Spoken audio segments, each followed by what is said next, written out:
Shule ya sekondari ya wasichana ya Ukerewe imeomba serikali kwa kushirikiana na wadau wa maendeleo kusaidia ujenzi wa uzio katika shule hiyo ili kupunguza adha zinazowakabili wanafunzi wa kike wanaosoma katika shule hiyo. Hayo yamebainishwa katika mahafali ya pili ya wanafunzi wanaohitimu kidato cha 6 katika shule hiyo, ambapo pamoja na mambo mengine wamesema, pamoja na changamoto za kitaaluma, kiuchumi na kijamii, tumepata nafasi ya kujifunza na kukuza ujuzi wetu hadi kufikia hatua hii adhimu. Uwepo wetu hapa shule tumeweza kushuhudia mafanikio katika nyanja mbalimbali kama ifuatavyo. Tumefanikiwa kutunza miundombinu mizuri iliyojengwa na serikali yetu pendwa chini ya mama yetu Dr. Samia Suluhu Hassan. Tumepata mafanikio makubwa katika kiwango cha ufaulu kwenye mitihani ya ndani ya shule, wilaya, mkoa, kanda na taifa.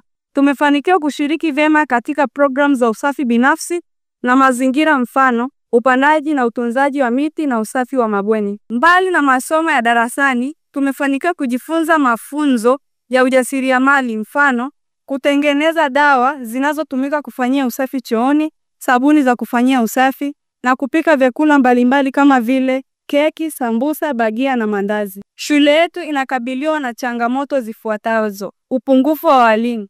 Idadi ya walimu waliopo ni ndogo ikilinganishwa na idadi ya wanafunzi, hali inayowalazimu walimu kutumia muda wa ziada kufundisha wanafunzi. Ukosefu wa maabara ya fizikia.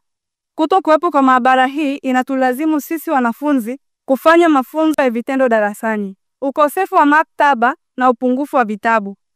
Wanafunzi kunakosa sehemu rasmi ya kujisomea pamoja na vifaa kama vitabu, hali inayopunguza vyanzo vya maarifa. Kutokuwepo kwa maabara ya kompyuta na vifaa vya tehama. Katika dunia ya sasa inayotegemea teknolojia, tunakosa fursa ya kujifunza na kuendana na maendeleo ya sayansi na teknolojia. Hivyo wakati mwingine tunalazimika kutumia vishikwambi vya walimu kutafuta material. Mkuu wa shule ya sekondari ya wasichana Ukerewe Bi Rebecca Lianga ameelezea namna kiwango cha ufaulu katika shule hiyo kilivyo, huku akiomba serikali kutatua baadhi ya changamoto zinazowakabili. Tunategemea kuongeza taasisi ya PCM, PCB, HGL, HGK, hivyo tunaomba kujengewa maabara ya physics. Shule ya wasichana haina uzio, hivyo tunahatarisha ulinzi wao wanapokuwa shuleni. Vile vile tunahatarisha usalama wa mazingira ya shule, kwani mara kwa mara mifugo ya majirani imekuwa ikiingia kwenye maeneo ya shule na kuvunja miti tuliyopanda. Mheshimiwa mgeni rasmi, tunakuomba uendelee kushirikiana nasi kwa hali na mali ili kuhakikisha changamoto hizi zinapata suluhisho. Naibu Katibu Mkuu Wizara ya Elimu, Sayansi na Teknolojia Dr. Charles Mahera akielezea mipango ya serikali kukabiliana na changamoto hizo anasema, nilikuwa naangalia ufaulu wa kidato cha 6 ni mzuri sana. Nilikuwa napiga hesabu hapa kuangalia sababu inatakiwa division 1 mpaka division 2 ziwe na ufaulu mkubwa sana katika ile 100%. Division 3 na 4 ziwe na ufaulu mdogo. Nilikuwa naangalia kwa kidato cha pili inabidi muongeze juhudi, sababu nimeona matokeo ya kidato ya division 3 na division 4 ukijumlisha kwa pamoja na kuwa 40%. Inabidi mpurwa muende juu zaidi. Hilo ndio jukumu ambalo asisitiza. Mmefikia hatua ambayo inaashiria mwanzo wa hatua nyingine katika kutimiza malengo yenu ya elimu. Nina imani popote mtakapokwenda mtaendelea kuwa na wanafunzi wa maisha yote, kwani kujifunza hakujawahi kumalizika. Tuendelea kujifunza mpaka sasa. Nimefurahi kusikia kwamba mwezi wa 10 mnaingia chuo kikuu. Nawatakia mafanikio mema, ingieni wote. Muende mwanze kuenjoy bumu.